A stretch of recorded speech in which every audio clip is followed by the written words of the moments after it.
Okay, good afternoon, everyone. Thank you for joining us for our media roundtable this afternoon, talking all about the Parker Solar Probe and their prepping for a record-breaking approach to the sun.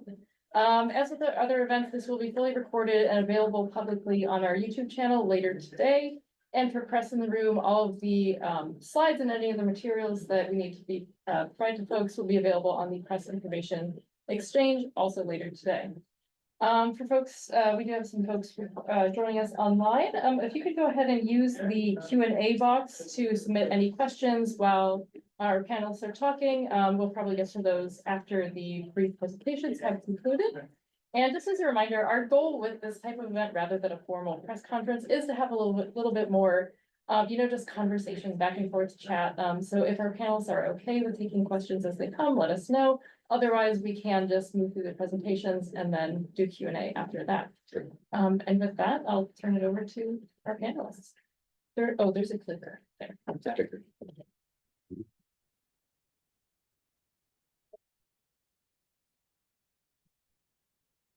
No, I can do it online. There you go. Oh, I'll just. yeah. Okay. you do So, it. Yeah, sorry. It's connected.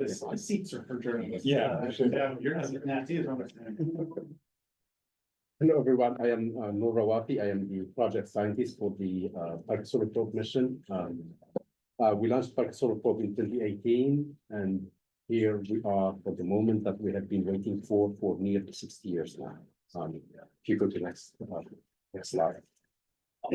So, when we launched Parker Solar Probe in August 2018, obviously the expectations were so high, and the science we are getting from Parker Solar Probe did not disappoint at all. We are making some breakthrough discoveries. We are learning things about our star that we even did not know before. But what you are looking at here is not science at all.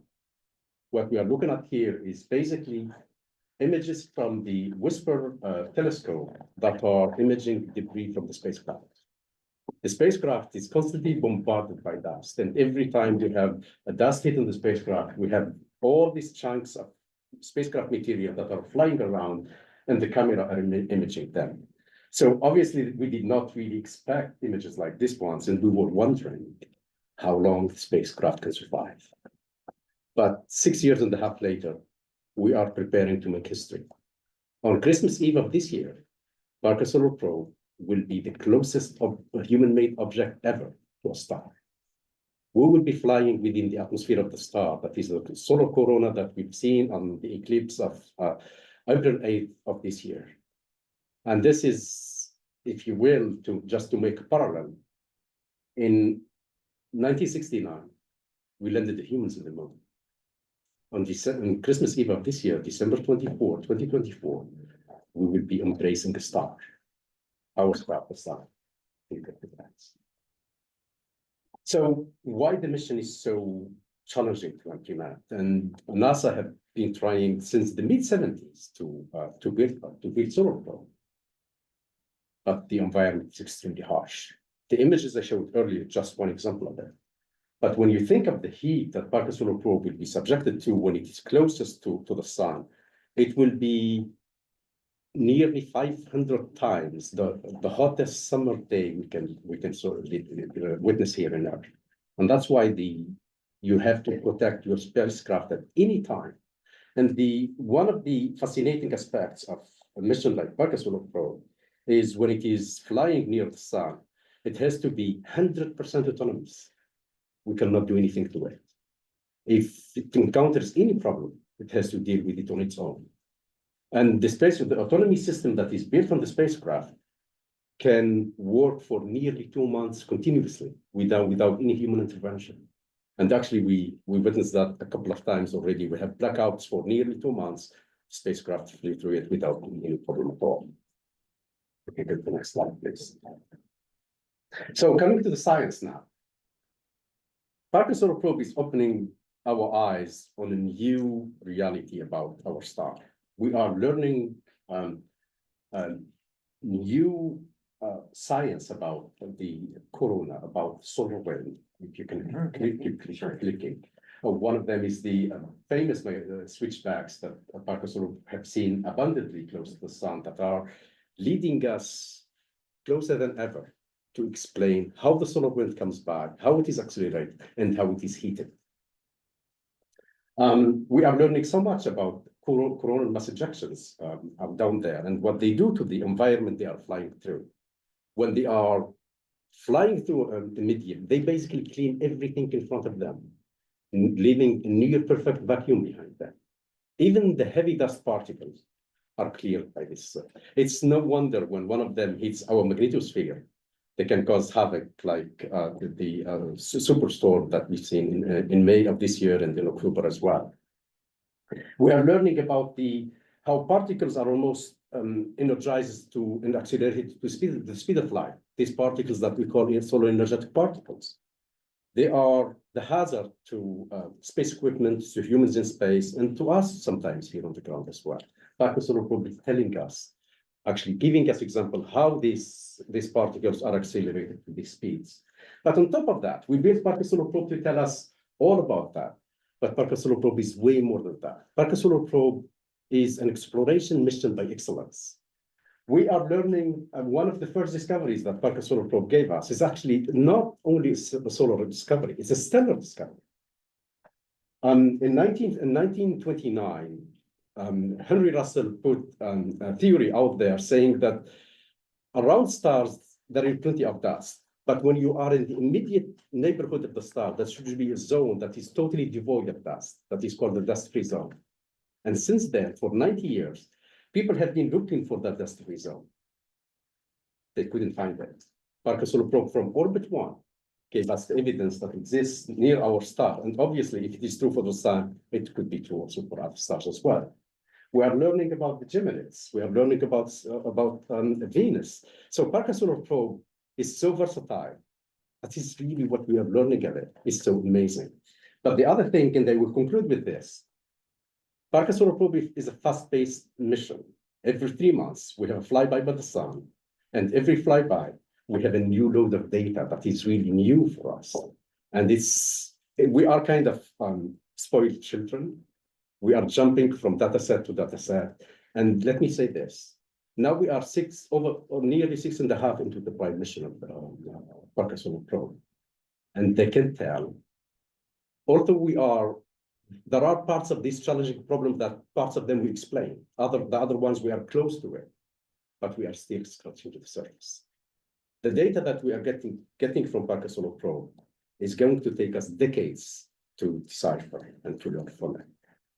And with that, I will turn it to Betsy to tell us about the spacecraft and the challenges building the spacecraft. And Betsy. Yes, I'm Dr. Betsy Congdon. I was the lead engineer for the thermal protection system or the heat shield on Parker. And so I'm just going to kind of orient to some of the technology that enabled the spacecraft to do this great science and then pass it off to talk even more about what amazing results we're seeing. So, just to orient everyone, this is the picture of the spacecraft. You can see that the thermal protection system, when we're going to do this close approach and when we get close to the sun, is oriented towards the sun. And as Noor mentioned, we have an autonomy system that always keeps it pointed at the sun, and it's quite amazing feat. And part of the reason why it took so long was to be able to actually do that technology. We also, another part of the technology I want to point out are the solar arrays. You go close to the sun and you think, well, of course, we're going to have a solar powered spacecraft. But turns out that solar cells don't really like getting really hot. And of course, at the sun, you're getting hot. So they are water cooled through a radiator system. And actually, they actuate. And so they can use the shadow of the heat shield to control how much that kind of balance between heat and power. If you go to the next slide, I'll talk a little bit more about the thermal protection system. This is a video that was taken of the thermal protection system during its environmental testing. This is at the chamber at Goddard, where we took it through and actually proved that it would work cold, because while we're getting to the sun, as Nora kind of talked about, we're going between Venus and the sun. And so it also goes cold and hot and cold and hot. So we're zooming in here. You see there's a white coating on the front surface. That was a coating that was specially designed for Parker Solar Probe. It's white, so you just reflect more energy. It's kind of like being in a white car on a hot day is just that much better than being in a black car on a hot day. You see it's about 4.5 inches thick here and about 8 feet in diameter, but only 150 or so pounds. Keeping everything really lightweight was critical to be able to do this orbital maneuver that we were talking about. It's a sandwich panel, and so the outer two surfaces are carbon, a lot like graphite epoxy you might find in a golf club or in a tennis racket, but it's been superheated. And then in between is carbon foam. And so together that forms a really nice structural thermal system that when we are at the sun, the front of the heat shield will be at, in this closest approach, the front of the heat shield will be about 1800 degrees Fahrenheit, and the spacecraft will be at room temperature. It won't even, know it's there. So we can do all this amazing science. Can you please? Yeah, go ahead. The expectation was 2,500. Yeah, so That's important. yeah, so obviously one of the great parts about I'm an engineer by trade, and one of the amazing things we get to do is we're designing a spacecraft to go to a place to do science to learn more about that place. And so you're kind of balancing the requirements and understanding the environment with what we know and what we hope to learn. And so the heat chill itself, our predictions going in were closer to 2,500 degrees Fahrenheit. We tested it even above that, but we're actually seeing that conservatism that we built in to make sure that everything would work is really coming to fruition. And so we expect lower temperatures than we designed for and that we tested to, which is great. It's really great to see all the science that is enabled by the fact that we, over prepared. Can I ask why you expect lower temperatures? Is that Yeah. something new about the sun? No. So a couple of things. One, we just, when you don't quite know what you're going to, so we design margin into the system. So one example is the white coating. We did a lot of testing to kind of say, what value should we use for the reflection? And we chose a conservative number, a number that we, knew it was going to do, and it seems to be performing better. Similarly, your conduction and radiation through the rest of the system. Basically, we knew that this was a very harsh environment. We knew we needed it to work for 7 years, and so we over-designed the system. But it's not necessarily surprising. It just means that some of the best test data was the right test data, and we used the conservative values. And actually, one of the theory that I heard from you guys Yeah. is that this coating probably was bleached by the radiation from the sun. It's whiter than it was, and it's probably Yeah, so during testing, we saw that as it got hotter, it would get whiter, but we weren't sure if that was real, or just a result of the testing. I mean, some of this getting these kinds of environments on the ground is very hard, and so we didn't want to kind of take credit for that. And so, but we think that is real, that the coating is really like healing as it gets hotter, which is something we saw in I think the testing. bottom line for us scientists, it means the system is healthier than we thought. It's good for the future, but the sort of probe can go. But that's another history side. Thank you. All right, yeah, hi, I'm Nicolene Weil, and I'll tell you a little bit about the science. I mean, the first thing I want to highlight is what we heard from Noor and Betsy is NASA does new things. We don't do things that we've done before. We go to new places where we don't for sure know what we're going to see or what the data mean. And where we are here in heliophysics is that it's all about putting the pieces together, understanding the great discoveries and what it means really is going to require all of heliophysics to come together and to understand all of these new discoveries. Yeah, so one of the cool things is, of course, we're at solar maximum now. So that means the sun is doing different things than it did when we first launched. And that's really cool because it's making different types of solar wind, and it's making different types of explosions, different types of solar storms. They look differently now than they did 6 years ago, yes. So this is an EUV imager showing the difference between solar minimum and solar maximum. So we're looking at ultraviolet images, we're looking at the solar corona, the 1 megakelvin atmosphere of the sun. And on the left is solar minimum, and there's still a lot of activity, little explosions, but it's not as much as on solar maximum, which is on the right, and that's what we're seeing. There are more magnetic fields that have more complexity. So you get more explosions and, like I said, different types of explosions and different types of solar wind. And so we're just really excited to see what that's going to look like at this closest approach. And also on the way in and on the way out. Let's see, what's my next slide? The fleet. The fleet, yes. So we have a tremendous opportunity with the Heliophysics fleet to put together what Parker is seeing in tremendous detail with its plasma measurements, with its magnetic fields, with its energetic particles, with the WHISPER imager, really seeing the details of these structures and putting it in the context of all of space between Earth and the sun with our Heliophysics fleet. This image is not to scale. It cannot be. It cannot be. And I mean, of course, we do this so that we can all celebrate all of the great missions that we have. But space is enormous. And if we really put this to scale, you would see how Parker is getting just a teeny tiny piece of the space between us and the Earth. And so between us on the Earth and the sun.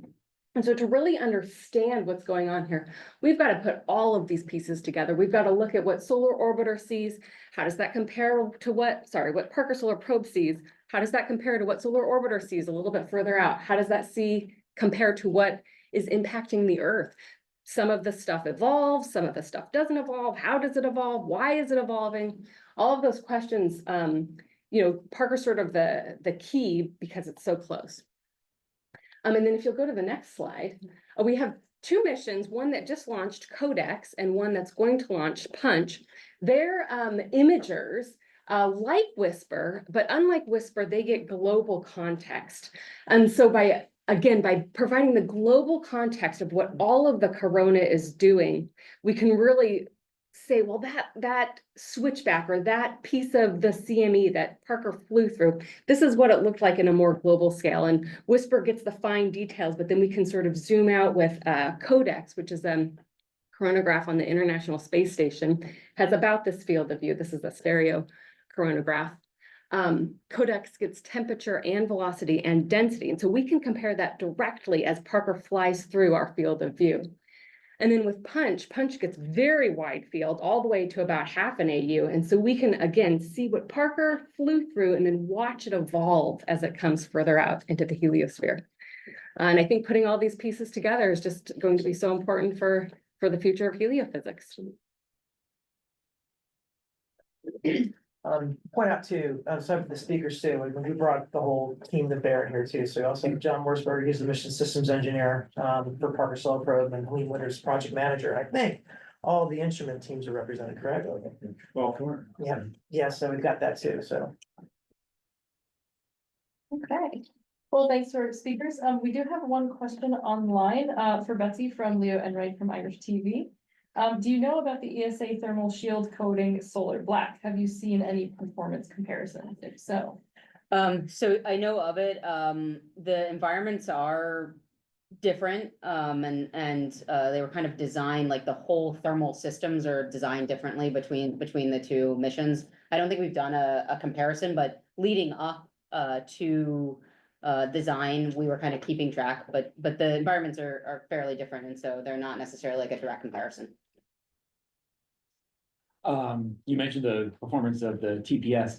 Are you seeing any sort of degradation in other systems or instruments that maybe are unexpected, or is it working well? I will let anyone answer that question. Yeah. I can. All the subsystem, and we track them all. They are performing way better than we expected. If I take, for example, the solar panels that I actually talked about earlier, we expected a certain profile for their degradation, but actually the actual degradation is way shallower. So again, that's the system. The design that went into it, there is so much margin into it that now we see it up there. And again, that's actually tells us that the system is healthy, is very healthy, and it can go much further than we planned for. So. But if I could add something, so one of the instruments on ESIS, which is the solar energetic particle instrument, one part of our instrument has 80 apertures, 80 openings that have very thin windows on it to keep the UV from getting out. And we've seen dust hit, so we've lost half a dozen of those 80 windows. So we're slightly smaller than when we launched and stuff. And so we are seeing a little bit of degradation there from dust impacts, because there's so much dust there, but it's still, the science coming back is still tremendous. So that's more than 90% of the instrument fully working. And so Yeah, Eric is absolutely right for the instrument, but for the spacecraft, yeah. it is bombarded by dust, but the system is behaving as we thought. It's only because the windows are so thin and they have to keep out the UV that they're a problem. Could I add a small comment to that? Oh, sorry. I'm Eric Christian, from NASA Goddard. I'm Deputy Principal Investigator for the ESIS Instrument Suite. Could I add a small comment to that too? I represent the SWEEP instrument. That's the particle detector that measures the plasma coming from the sun. I found it very compelling, hearing about the thermal shield working better, because we're also seeing that happen in our experiment. We're seeing, one of the two, parts of the suite, which is the Faraday cup, which points at the sun and measures the plasma and faces the sun. We're actually seeing that be cleaned over time as well, from the sun. So we're seeing, for example, there are different elements in that sensor that help us direction find and see which direction the flows are coming from. And that's been steadily improving over time over the last few encounters. And then the other part of our suite is actually optimized to work the best when we're flying sideways the fastest, which we are about to do in this upcoming set of encounters. Oh, yeah, Alex Woodsey with Nature. I have all the questions, but I wondered if maybe, Norv, could you sort of walk us through a narrative of what it's gonna be like those hours before, those seconds during, those hours after closest approach? What's gonna be happening? And then after you give us the narrative, like, when do we find out? Like, when do you get the data download? So the planning for the closest approach that is just days from us have been going on for a while. Actually, we started months ahead of time. I mean, Now- we started it, 10 years ago. Now I'm talking about- Yeah, so all the comments are on the spacecraft now. Everything is uploaded. The spacecraft is ready to go. So a few days before the encounter, before the closest approach itself, that's in December 22nd, we'll get the beacon tone going in. And the beacon tone is basically a very small piece of telemetry that tell us the overall state of the spacecraft.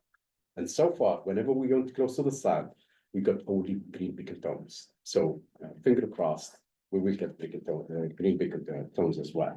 So we will fly by the closest to the sun on December 24th.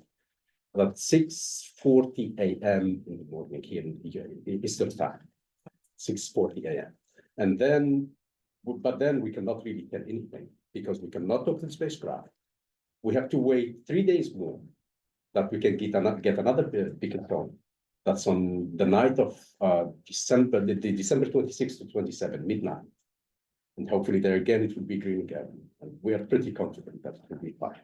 Then we have to wait a few more days on January 1st, where we get the first telemetry from the spacecraft, and then we can learn more how things work. But we have to wait a few more weeks to get the science data done.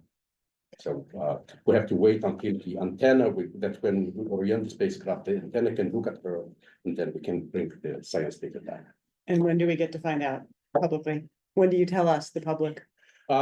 So it will take us a bit of time. So the data will be coming over 3 weeks' time, but it will take us a little bit more time. So we have a conference on May 5th to May 9th. And by that time, we will have the data from 2 encounters, not only one, encounter 2 and 23. And then we'll have plenty of data to tell you all about what is going on. But before that, if we have anything that is really burning, you guys will learn about it right away. Please do. Yeah, Thanks. and I always said it when I go out there and talk about Parker Solar Probe. So I got asked many times, why it is December 24th? It's all coincidence. It's not that's me. But As soon as we get that beacon tone on midnight. yeah, absolutely. You will learn Share about that that. publicly. Oh Yeah, the status stuff we're doing immediately. It's the science is gonna take. Yeah, science will take that. For me, if you ask me, what are you expecting? Yeah, we are expecting a lot of things that we've seen before. But it's the gifts times, and I hope Parker Solar Probe will have a great gift for us. I will say, like, to add to that, you know, and Michael did this as well, like. These are the numbers we were designing for, you know, so it's, as an engineer, it's interesting, cause you know, but I started working on, Parker 16 years ago, and these are the numbers that we wrote down to do all our design work to. And so it's kind of amazing now to be like, oh, like, that's what we're gonna experience, right? This is the moment this was designed for, so it's really exciting. So let me add one more thing. Parker Solar Probe, well, it broke that, I mean, it keeps breaking its own record, going closer to the sun, also in terms of speed. The speed of Parker Solar Probe at the closest approach will be 191 kilometers per second. So you can say, okay, it can be from San Francisco to DC in about 20 seconds. But for me, we are dreaming to land humans again in the moon. It will take them 3 to 4 days to get there. But if you pick a ride on Parker Solar Probe at that speed, it will take about half an hour. That's what it does. James, was your question related? Sorry. Yes, yeah, Okay. I should have said, James Denning from New Scientist. I know it's the mission to touch the sun. Is there a sense in which this closest approach will literally touch the sun? Or can you speak to that? And also, you touched on this a little bit, but is there a way that what sort of new science might we learn from the closest approach that is different from previous approaches that were also really close? Let me start and then throw it to you guys. Well, there is no surface of the sun. The sun is really a gas, a ball of gas. The surface that we refer to is an optical thing. It's actually what we see with the naked eye. To me, the solar corona is the sun, and Parker Solar Probe is flying through it. So we are touching the sun. So I want you guys to elaborate on that. I don't want to monopolize it. Yeah, there's two amazing things about coming this close to the surface of the sun. One is going through what we call the Alfvén zone, and it's the point. The Alfvén zone is the point where these magnetic waves, which we call Alfvén waves, only go outwards. They're going faster. It's kind of like going supersonic, except it's super Alfvénic, and so it's the point of no return from a magnetic wave perspective. So that information just goes one way. And once we get inside of that, which Parker has already briefly touched into there, then you're in the part where the information can go back to the sun.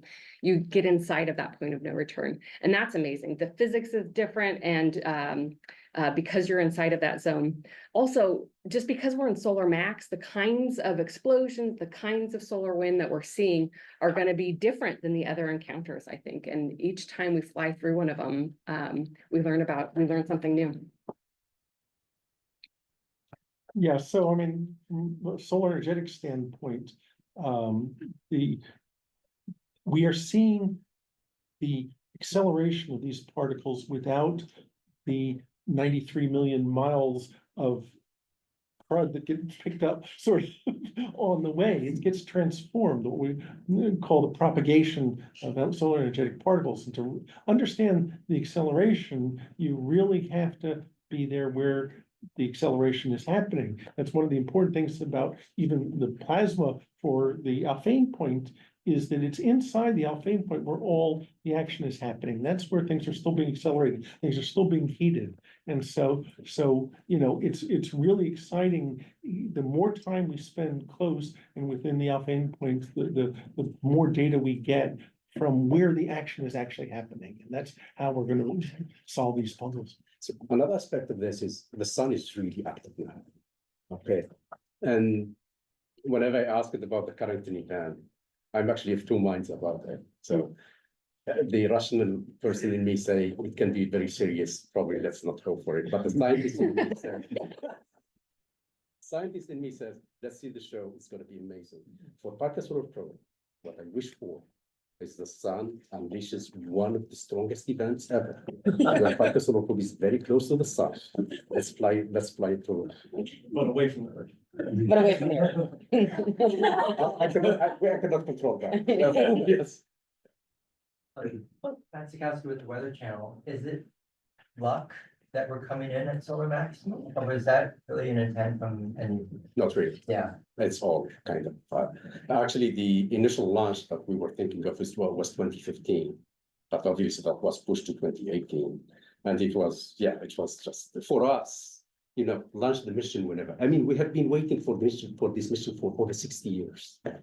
We don't really care when you launch it, but it just happened that we launched it at the deep solar minimum. Now we are at the solar maximum. And the nice thing about it is the mission is so healthy. We can stay at the solar, cover the whole solar maximum, but also can cover the declining phase of the solar cycle. That way you can cover the whole solar cycle.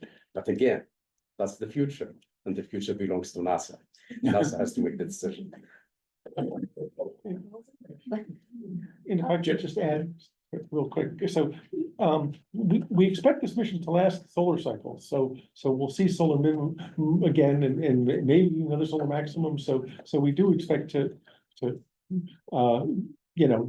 it's nice that we're doing solar maximum, and it's really nice that we launched into solar minimum, because the simpler time when there were individual explosions and stuff, that time period allowed us to understand the instrument responses and the physics of what's going on in a way that now that these explosions are happening all one on top of each other, it's easier to figure out what's going on from my instrument, because we launched it to solar minimum and got the time with only few events.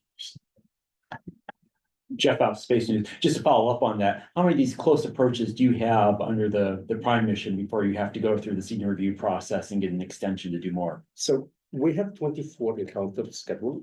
We completed 21. We are actually just days away from the 22nd. After that, we have to do 2 more, and then we are out of phase with the senior review. So we have to have a bridge year that is FY26, and then we go to senior review for FY27 to FY29. So there'll be 3 more encounters, so a total of 6 closest before we go to the senior. No, actually 4.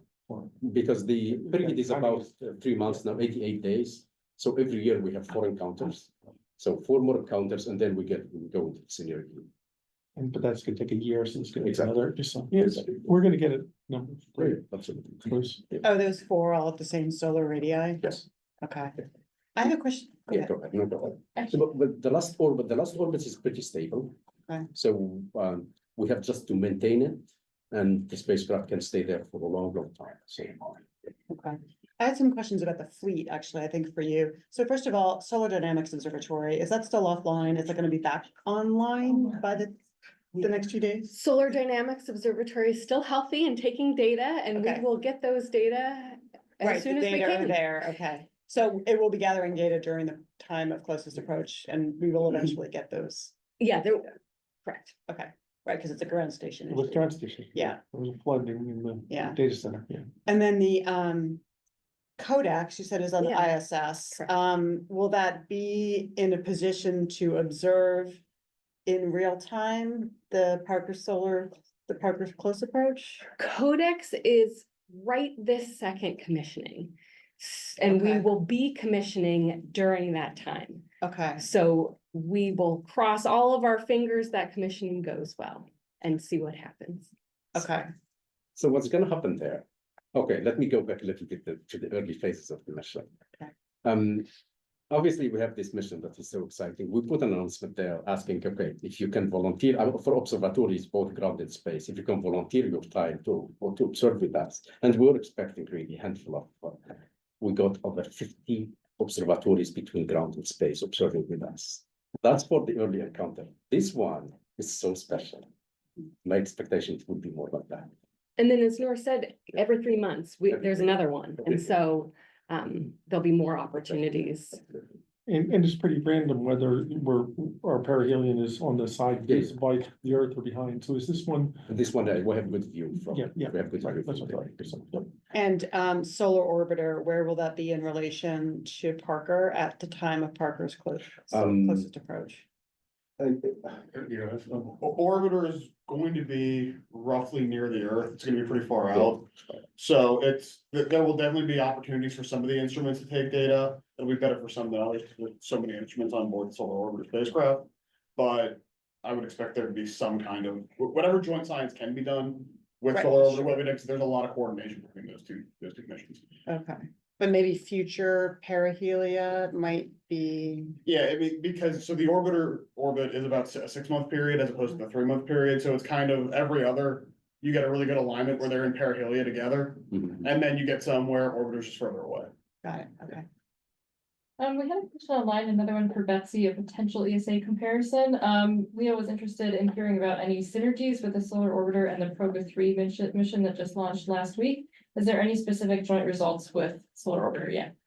So I think that's more of a science question than an engineering question, so I'll let somebody else. Actually, I would just give one of the examples. There is a lot of synergies, and we work together very closely with solar orbiter. So the two missions complement each other so well.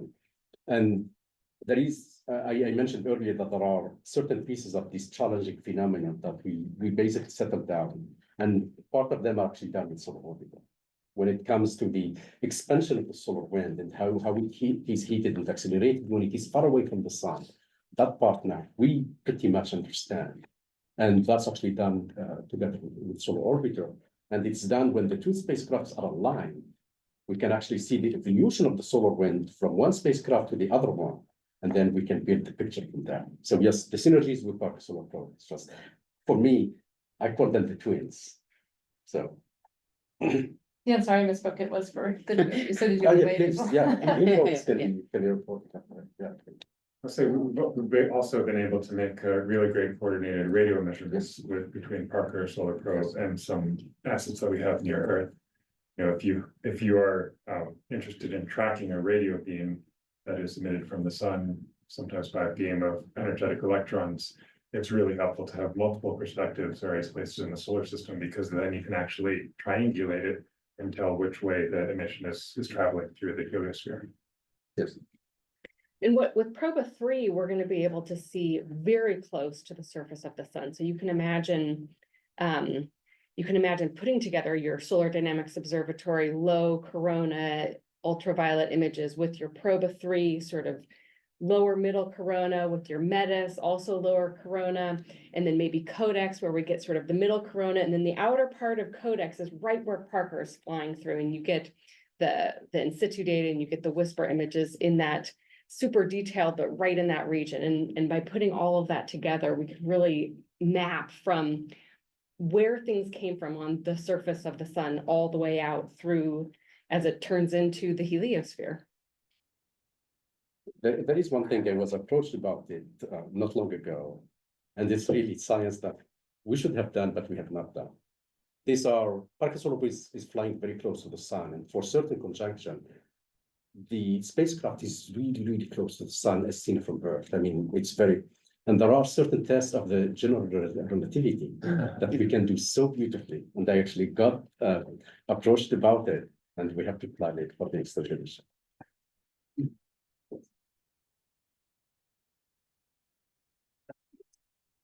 Do we have any other questions in the room here?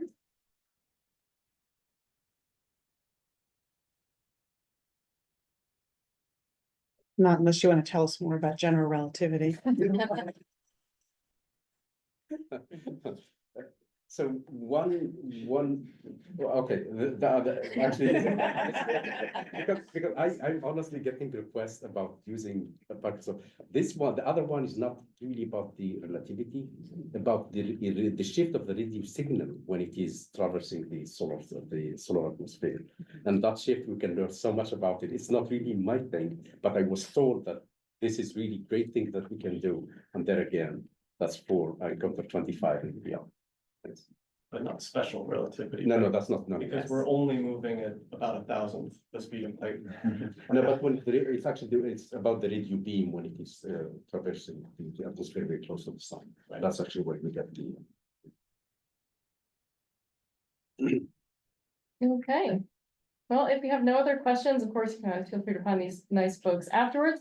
But I think we'll wrap up for today. Thank you to everyone. As I said, all of the materials and recordings for this will be online later today. Our next press event is in the same room in about 20 minutes. We have a media availability with some National Geographic explorers learning all about how their work helps advance various fields of the geosciences. And then at 3:30, also in this room, we have a workshop for journalists looking at how to use some I believe NASA data and looking at urban heat and drought. Can I add one? I have Yeah. one note here that I should not forget. So talking about the future of the mission again. So whenever we launch a mission out there in space, usually they are fuel thirsty. Parker Solar Probe's not. We have so much fuel in the spacecraft that if all the subsystems stay healthy, Parker Solar Probe can go for over 100 years. But obviously that the other subsystem will not last, but in terms of. You wanna plug the bottle? 33 senior. Yes. I was gonna say. Yeah, but we Yeah, have so also what's the, coming on that? we have the model of the spacecraft itself, the full scale model of the spacecraft. With parts of the spare The flight spare, spares. yeah, the spare heat shield is on. Yeah, is actually on- downstairs. In the And, exhibit hall, if you yeah, haven't seen I it get yet. it all. So, Make sure you go and see it. Okay, any more last minute notes? Okay with that. Relativity, fuel, and. Okay, call it good. Thank you, everyone. Right, thanks. Thank you.